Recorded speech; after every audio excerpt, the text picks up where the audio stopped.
Di video kali ini saya akan mengupas film The Suicide Squad yang dirilis pada tahun 2021, disutradarai oleh James Gunn dan diproduksi oleh DC Film.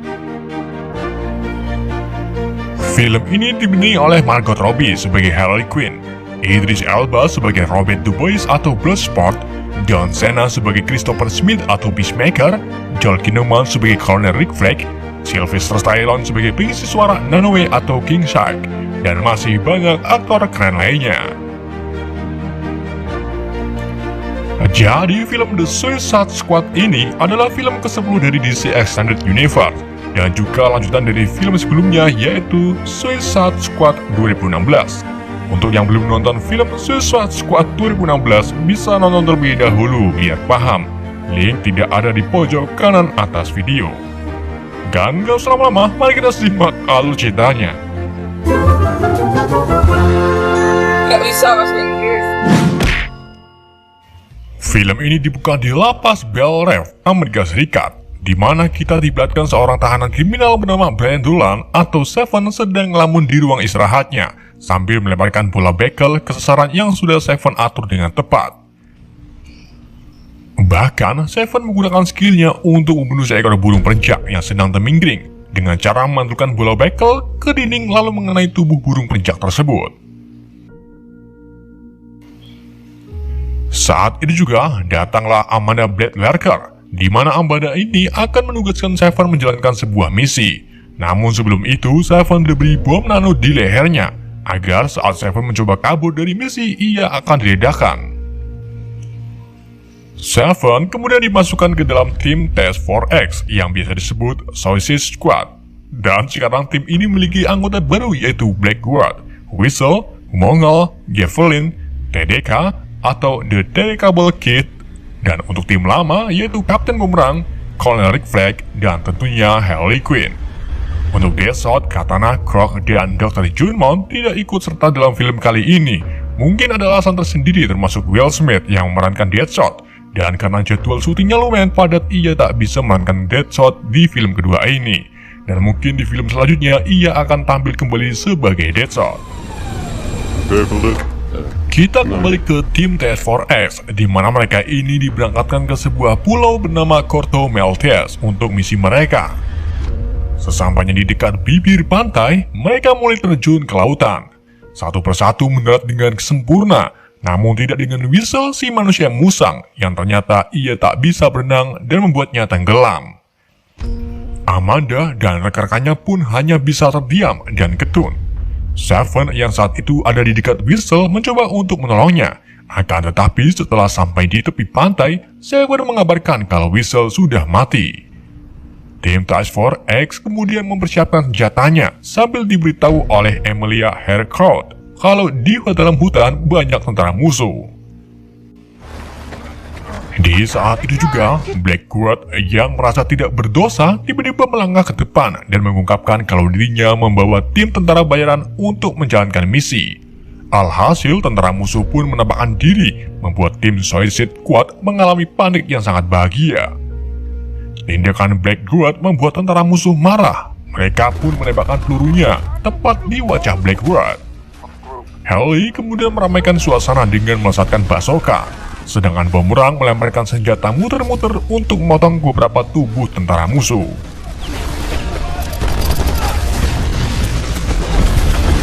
TDK menunjukkan skill hebatnya dengan melepaskan kedua lengannya lalu menggunakannya sebagai senjata. Akan tetapi itu tidak efektif.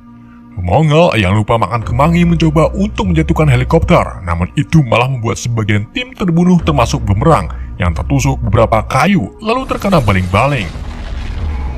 TDK menghadapi ajalnya karena lengannya ditembaki para musuh, begitu juga dengan Javelin, sementara Mongol itu sendiri mati terbakar. Melihat timnya penuh dengan kebodohan, Seven pun sedih kegirangan. Ia memutuskan untuk melarikan diri dari kekacauan, dan dengan terpaksa, Amanda pun meledakkan bom nano yang ada di leher Seven. Amanda kemudian mengabarkan kepada tim Task Force X kedua yang baru saja sampai di pantai sebelah selatan, dan ternyata tim pertama ditugaskan untuk mengalihkan perhatian musuh, sedangkan tim kedua bertugas menyusup lewat sisi lain pulau. Untuk mengetahui siapa saja tim kedua ini dan apa tujuan misi ini sebenarnya, kita akan flashback ke 3 hari sebelumnya, di mana kita diperlihatkan seorang tahanan kriminal yang sedang membersihkan gazebo penjara Belrive. Dia adalah Du Bois atau Bloodsport, seorang tentara bayaran mematikan yang pernah menembak Superman sampai masuk ke ruang ICU dengan menggunakan peluru kryptonit. Ia juga pernah bekerja sama dengan Lex Luthor untuk menyingkirkan Superman. Saat ini juga Amanda dan ketiga anak buahnya datang untuk merekrut Du Bois. Namun sebelum itu Du Bois diminta menemui putrinya yang bernama Teyla di ruang pertemuan. Du Bois diberitahu oleh Teyla kalau Teyla baru saja terancam hukuman karena telah mencuri jam tangan android serta mencuri sandal jepit milik Pak RT. Keduanya kemudian berdebat keras saat Teyla mengungkapkan bahwa Du Bois adalah ayah yang buruk. Teyla juga mengungkapkan kalau Amanda Welker akan menindaklanjuti kasus Teyla dan bisa saja Teyla akan dimasukkan ke dalam penjara Belrive. Mengetahui hal tersebut, Du Bois pun marah. Ia langsung pergi ke kantor lalu mengancam Amanda dengan sebuah pulpen karena tindakan Amanda terlalu berlebihan. Di sisi lain, Teyla juga masih berumur 16 tahun. Amanda kemudian meminta Du Bois untuk memimpin sebuah misi. Jika Du Bois berhasil mengakhiri misinya, maka Amanda akan membebaskan Teyla. Dengan terpaksa, Du Bois pun akhirnya setuju. Setelah itu, Amanda memperkenalkan Du Bois ke rekrutan Amanda yang lain, yaitu Christopher Smith atau Peacemaker, seorang tentara bayaran yang senang dengan perdamaian dunia. Ia akan melakukan apapun demi mendapatkan perdamaian, namun untuk mendapatkannya, ia rela membunuh, berperang, dan sebagainya. Selanjutnya ada Nanoue atau King Shark, pangeran bawah laut pemakan daging manusia. King Shark memiliki tubuh yang kuat, bahkan tubuhnya kebal dengan peluru. King Shark lah alasan Krog tidak ditampilkan lagi, karena sebenarnya di film pertama King Shark lah yang ada di posisi Krog. Mungkin saat itu proses editing CGI pembuatan King Shark masih terbilang rumit, jadi mereka menggunakan Krog sebagai penggantinya. Kemudian ada Cleocasu atau Ratcatcher 2 yang memiliki kemampuan untuk mengendalikan seekor tikus, dan ia dijaga oleh salah satu tikus bernama Sebastian. Dan yang terakhir, Abner Creel atau Polkadot Man, seorang pria dengan keahlian genetik yang tidak biasa, di mana tubuh Polkadot Man ini bisa melemparkan totol-totol atau biji kerambol sebagai senjatanya. Kelimanya kemudian diarahkan ke misi yang akan dijalankan. Amanda memberitahu tim tentang situasi di negara kecil Corto Maltese yang terletak di lepas pantai Amerika Selatan. Selama 100 tahun, Corto telah dipimpin oleh keluarga Herrera. Namun pekan lalu seorang jenderal bernama Silvio Luna dan rekannya Mayor Jenderal Meteo Seures mengambil alih pemerintah dengan kudeta militer yang kejam. Keluarga Herrera digantung dengan eksekusi publik. Silvio Luna juga termasuk orang yang anti terhadap Amerika. Amanda kemudian menunjukkan fasilitas penelitian era Nazi yang diberi nama Jotunheim, di mana Luna dan anak buahnya melakukan eksperimen berbahaya yang disebut Project Starfish. Project Starfish diduga bisa menghancurkan Amerika, bahkan dunia. Dan untuk menghentikan Project Starfish, tim squad harus menemukan Dr. Gaius Grievous atau The Tinker, yaitu seorang ilmuwan yang menjalankan Project Starfish di bawah kendali Luna. Dan Dr. Gaius lah yang bisa mengantarkan tim squad ke Jotunheim. Karena kita sudah tahu misi serta semua anggota tim squad, kita kembali ke scene saat tim kedua sampai di pantai selatan Corto, di mana mereka ini melihat beberapa ledakan yang disebabkan oleh peperangan antara tim satu dengan tentara musuh. Harley Quinn dan Rick Flag yang masih hidup nampak kebingungan karena timnya sudah mati terbunuh. Harley kemudian menemui Javelin yang sedang sekarat. Sebelum meninggal, Javelin memberikan tombak atau lebih besinya kepada Harley, lalu mengatakan, gunakanlah tombak ini untuk... Dan Javelin pun mati. Karena ucapan Javelin terpotong, Harley pun kesal. Saat ini juga Harley tertangkap oleh tentara musuh. Sedangkan Flag kabur ke dalam hutan, namun ia juga tertangkap oleh sekelompok tentara. Karena hari mulai larut, tim skuad kedua pun memutuskan berkemah untuk beristirahat. Sekitar jam 3 pagi, DuBois terbangun karena mendengar suara kerusak-kerusuk di sampingnya. Ternyata suara tersebut dari Polkadot yang tubuhnya terlihat penuh dengan benjolan warna-warni. Polkadot lalu pergi ke semak-semak untuk mengeluarkan biji kerambolnya. Setelah itu, Sebastian memberitahu DuBois kalau King Shark akan memakan Cleo. DuBois pun langsung menembaki Shark, akan tetapi peluru yang ditembakkan tak mempan terhadap tubuh Shark. Cleo mengambil perangkat seperti bolam untuk memanggil semua tikus di hutan dan mengarahkannya ke King Shark. Di sini terungkap kalau DuBois fobia dengan tikus karena ia terlihat jijik saat melihatnya. Kemudian Cleo mengatakan kepada Shark, "Kenapa kau ingin memakanku?" Shark menjawabnya bahwa dirinya lapar. Lalu Cleo mengatakan kalau kita adalah teman dan sesama teman kita harus saling melindungi. Shark pun sedikit tersadar dan berjanji akan menjaga teman-temannya. Pagi harinya, tim skuad melanjutkan misi ke arah perkotaan. Akan tetapi Emilia menemukan keberadaan Rick Flag yang tak jauh dari tim skuad berada. Amanda pun langsung menugaskan tim skuad untuk menyelamatkan Rick Flag terlebih dahulu. Tim skuad kemudian menemukan sebuah kelompok yang diduga sebagai tentara bayaran Sekutu Corto serta kelompok yang menangkap Rick Flag.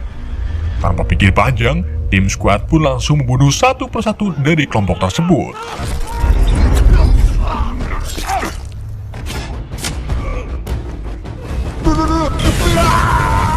Bloodsport dan Peacemaker berlomba-lomba untuk membunuh para musuh dengan keahlian mereka.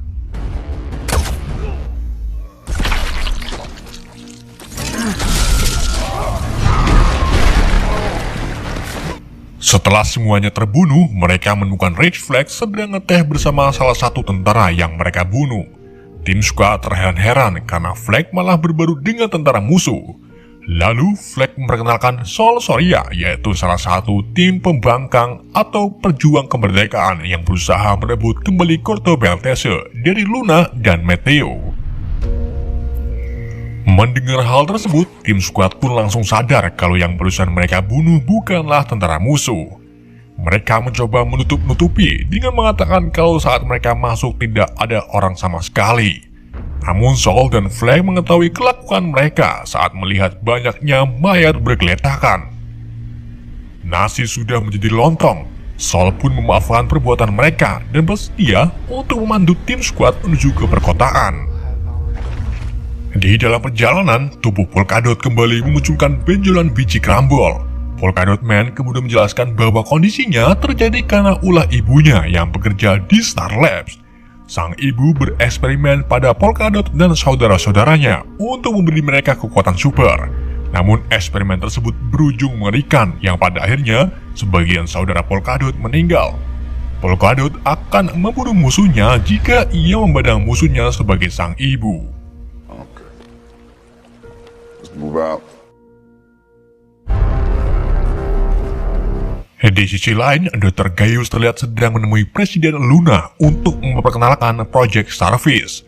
Gaius memperlihatkan sebuah video di mana video tersebut menampilkan para astronot AS tak sengaja menemukan makhluk luar angkasa yang berbentuk seperti bintang laut. Dr. Gaius menyebutnya Starro the Conqueror. Di video tersebut, Starro terlihat mengeluarkan beberapa bintang kecil untuk memakan kesadaran para astronot dan menjadikan inang sebagai pemikir sentral Starro. Pertumbuhan Starro juga sangat cepat, bahkan tubuhnya bisa sebesar gedung. Gaius kemudian membawa Luna dan anak buahnya ke Jotunheim, tempat di mana Starro berada. Setelah melihat Starro, Luna berencana untuk menggunakan Starro sebagai senjata melawan Amerika, bahkan negara lain yang mencoba menantang Corto Maltese.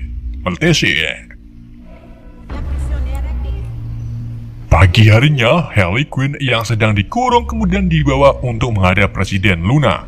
Harley didandani layaknya seorang putri. Sesampainya di istana, Harley bertemu dengan Luna yang saat itu masih memakai sempak.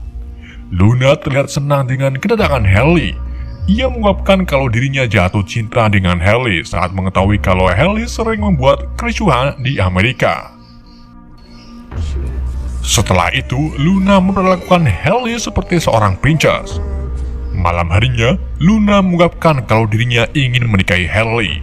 Haley pun menjadi baper yang pada akhirnya mereka berkelahi sambil merusak perabotan. Selesai berkelahi, Luna mengungkapkan rencananya kepada Haley, yaitu menggunakan Project Starfish sebagai senjata untuk menyerang negara manapun yang menantang rezimnya. Yang berarti Luna juga membunuh anak-anak tak berdosa. Mengetahui hal tersebut, Haley pun berubah pikiran. Ia langsung membunuh Luna dengan pistolnya. Yang pada akhirnya Haley pun ditangkap oleh pasukan Jenderal Meteo. Setelah kematian Luna, para jenderal kini setuju dengan Meteo menggantikan posisi Luna sebagai presiden. Meteo kemudian berencana untuk mencari informasi dari Haley tentang misinya, serta menyuruh anak buahnya untuk mencari anggota dari Haley yang bisa saja sedang menyusup ke kota. Kita kembali ke tim squad, di mana mereka ini dipertemukan dengan rekan Sol, yaitu Milton, yang akan mengantarkan squad ke sebuah bar bernama La Gatita Amable, tempat di mana Dr. Gaius biasa nongkrong. Namun sebelum itu, tim squad harus menyamar sebagai penduduk asli Korto. Di dalam perjalanan ke bar menggunakan call alert, Cleo menceritakan kenapa ia tertarik dengan tikus. Sewaktu Cleo masih kecil, ia hidup dengan sang ayah yaitu Red Catcher One di sebuah selokan di negara Portugal. Sang ayah mengajari Cleo cara mengalihkan tikus dengan sebuah alat ciptaannya. Mereka menjadikan tikus sebagai keluarga serta menjadikannya sumber pencari harta. Ayah Cleo adalah pecandu narkoba yang pada akhirnya ia pun meninggal karena overdosis. Setelah remaja, Cleo pindah ke Amerika. Ia menggunakan tikus-tikusnya untuk merampok sebuah bank. Akan tetapi aksinya tertangkap basah oleh pasukan Amanda yang akhirnya Cleo pun dimasukkan ke lapas Belrive. Sesampainya di tempat tujuan, tim squad mulai masuk ke dalam bar, sementara King Shark harus tinggal di dalam call alert karena wujudnya tak bisa disamarkan. Sambil menunggu Dr. Gaius datang, tim squad memutuskan untuk bersenang-senang di bar. Mereka memesan minuman dengan ekstrak daun kemangi untuk menambah kekuatan serta menghilangkan bau badan mereka. Gak lama kemudian, Gaius pun datang. Dubois lalu menodongkan pistolnya ke perut Gaius dan menuntunnya untuk keluar dari bar. Namun di waktu yang sama, para tentara berdatangan untuk memeriksa semua orang karena mereka tahu kalau di sini ada orang Amerika. Dubois kemudian menyuruh Cleo dan Polkadot untuk membawa Gaius keluar lewat pintu belakang. Sedangkan dirinya, Flag dan Peacemaker akan mengalihkan perhatian dengan mengaku sebagai orang Amerika. Yang pada akhirnya, mereka pun ditangkap lalu dibawa ke hadapan Jenderal Meteo.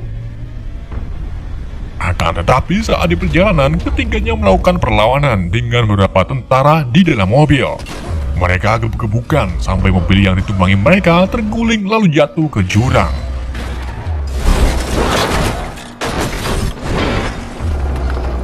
Beberapa saat kemudian, Milton dan tim squad tersisa datang untuk menjemput ketiganya. Dubois, Peacemaker, dan Flag lalu mengatur rencana, yaitu menyelamatkan Haley terlebih dahulu sebelum pergi ke Jotunheim. Di sisi lain, tepatnya di penjara Korto, Haley disiksa oleh Meteo dan anak buahnya untuk mendapatkan informasi dari Haley. Tetapi Haley tak memberikan sedikit pun informasi tentang misinya, sampai akhirnya ia disetrum secara terus-menerus hingga pingsan.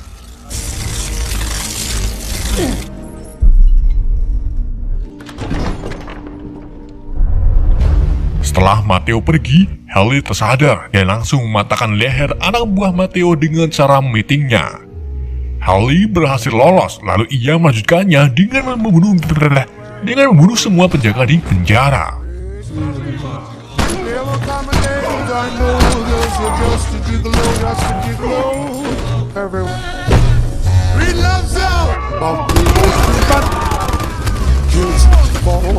Di sini Haley juga menemukan kembali tombak atau lemping milik Javelin. dan menggunakannya sebagai senjata.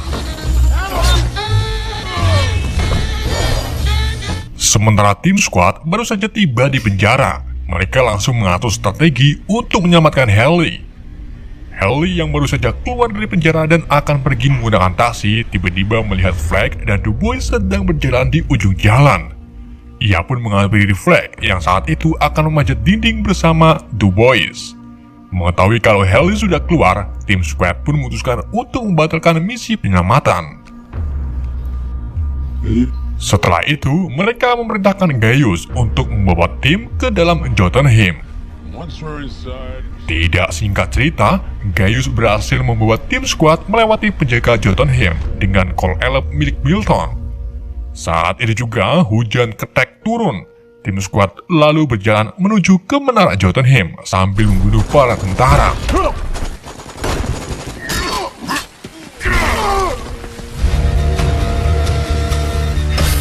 Tentara yang lain pun tahu kalau kelompok penyusup masuk ke dalam Jotunheim. Setelah masuk, Dubois meminta Gaius untuk mengaktifkan sistem keamanan darurat agar tentara musuh yang ada di luar tak bisa masuk ke dalam.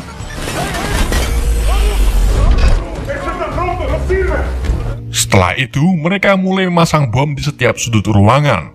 Flag, Gaius, dan Cleo pergi ke ruangan Project Starfish untuk menghentikannya. Sedangkan Peacemaker diam-diam menyusul Flag dan meninggalkan King Shark di ruang tengah. Good God. Di ruang project, Gaius mengungkapkan kepada Flag bahwa pemerintah AS berada di balik eksperimen yang melibatkan Starro, dan ternyata mereka juga mendanai negara Koto Maltese selama beberapa dekade secara diam-diam. Starro adalah proyek senjata kehancuran yang bisa memancarkan ribuan bintang laut yang lebih kecil untuk menempatkan di wajah manusia dan mengambil alih tubuh mereka seperti zombie. Mendengar pengakuan Gaius, Flag pun marah dan berubah pikiran untuk membocorkan kekelakuan perintah AS ke seluruh publik. Flag mengambil berkas drift milik Gaius untuk dibawa ke press sebagai bukti kelakuan perintah AS. Namun hal itu dihentikan oleh Peacemaker. Peacemaker yang pro perdamaian meminta Flag untuk tak menyebarkan ke publik karena hal itu bisa memicu terjadinya insiden internasional. Keduanya pun berdebat karena sama-sama memiliki tujuan yang benar. Saat itu juga, tiba-tiba bangunan runtuh. Runtuhan tersebut membuat Starro berhasil melepaskan diri dan sekarang tubuhnya sudah sangat besar seperti kaiju.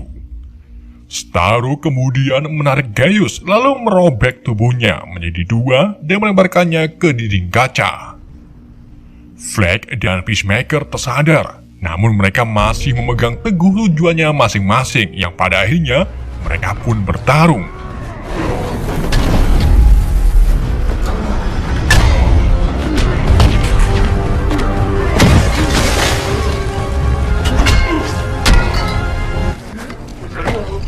Di saat Flag berhasil mencekik Peacemaker, Peacemaker diam-diam mengambil pecahan beling lalu menikam jantung Flag hingga ia meninggal. Perbuatan Peacemaker disaksikan oleh Cleo. Cleo pun langsung kabur sambil mengambil driftnya. Akan tetapi Peacemaker berhasil menangkapnya dan akan membunuh Cleo karena Cleo melihat dirinya membunuh Flag. Untuk mengetahui apakah Cleo mati di tangan Peacemaker, kita kembali ke 8 menit sebelumnya. Saat King Shark ditinggal di ruangan tengah, King Shark kemudian pergi ke ruangan atas dan menemukan sebuah akuarium besar, di mana di dalam akuarium tersebut terdapat beberapa Squidward yang bisa meniru gaya King Shark. Sementara Bloodsport, Haley, dan Polkadot pergi ke ruangan kerja untuk memasang bahan peledak. Namun mereka tiba-tiba diserang oleh beberapa tentara dan menyebabkan Milton meninggal. Polkadot pun membalasnya dengan melemparkan biji kerambol. Di sini mereka baru menyadari kalau Milton sebenarnya ada di belakang mereka. Saat itu juga beberapa tentara muncul kembali. Polkadot langsung menyerangnya dengan biji kerambol. Akan tapi biji kerambol tak sengaja mengenai bahan peledak yang pada akhirnya ledakan pun terjadi. Ledakan tersebut membuat akuarium besar jebol. Beberapa ubur-ubur kemudian menyerang King Shrek, yang gak lama kemudian bangunan mulai runtuh serta sedikit miring. King Shrek jatuh dari ketinggian, namun ia tak apa-apa. Sementara Harley menyelamatkan Bloodsport yang sedang bergelendotan di luar dinding. Beberapa saat kemudian, setengah bangunan mulai roboh. Untung saja, Harley, Bloodsport, dan Polkadot berhasil menyelamatkan dengan melompat ke sisi bangunan.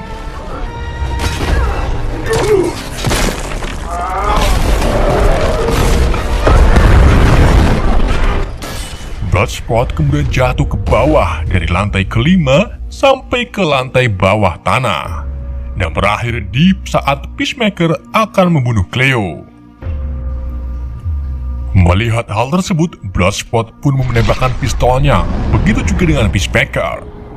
Kedua peluru mereka bertabrakan, namun peluru Bloodsport berhasil menembus peluru Peacemaker dan berakhir mengenai tenggorokannya. Setelah itu, Cleo atau Ratcatcher memberikan driftnya kepada Bloodsport dan memberitahu kalau Peacemaker membunuh Flag karena Flag mencoba untuk menyebarkannya ke publik. Beberapa saat kemudian, Starro mengamuk. Ia menghancurkan Jotunheim dan berhasil keluar untuk menginvasi Corto Maltese. Starro mulai melepaskan ribuan bintang ke udara, lalu berjatuhan ke wajah semua tentara yang ada di bawahnya, termasuk Jenderal Mateo. Sedangkan tim skuad itu sendiri berhasil menghindari dari serangan bintang. Gak lama kemudian, semua tentara bangun dan dikendalikan oleh Starro. Starro dan pasukannya lalu pergi ke perkotaan untuk penyerangan kedua. Di sisi lain, Sol dan pasukannya mengeksekusi anggota rezim Corto Maltese untuk melakukan kudeta serta merebut kembali negara mereka. Amanda Bladwalker memberitahu skuad bahwa misinya telah selesai. Mereka diminta kembali ke Bel Rev untuk memberikan driftnya kepada Amanda. Tim skuad pun nurut dengan perintah Amanda. Akan tetapi, Bloodsport tiba-tiba berubah pikiran saat mendengar teriakan panik bahagia dari para warga, serta tidak kehadirannya para Jaeger untuk melawan keju Starro. Sport pun putar balik untuk melawan Starro, begitu juga dengan yang lain. Mereka mengabaikan perintah Amanda, lalu bergabung dengan Bloodsport untuk menyelamatkan kota. Di saat Amanda akan meledakkan leher Bloodsport, Flo Crawler, termasuk anak buahnya, memukul kepala Amanda dengan tongkat golf dan membuatnya langsung pingsan. Flo mengungkapkan kalau di kota tersebut masih banyak anak-anak kecil yang harus diselamatkan oleh tim skuad.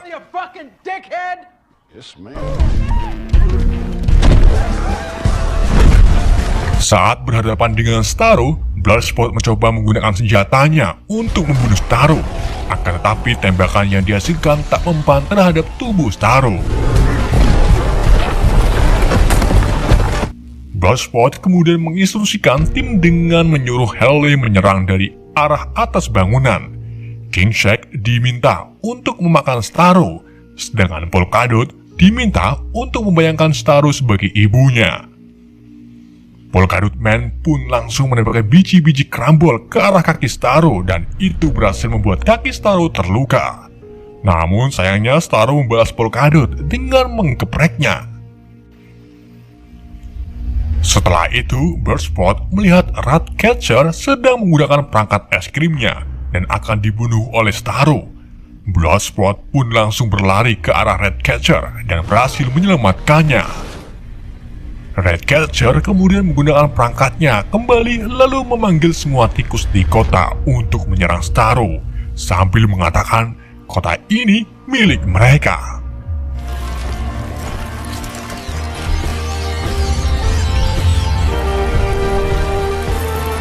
Melihat Starro kewalahan diserang oleh tikus, Harley pun langsung berlari lalu menyerang bagian mata Starro dengan lembing milik Javelin. Harley berhasil menembus ke dalam dan membuat para tikus berleluasa untuk menggerogoti organ dalam Starro. Dan pada akhirnya, Starro pun berhasil dibunuh.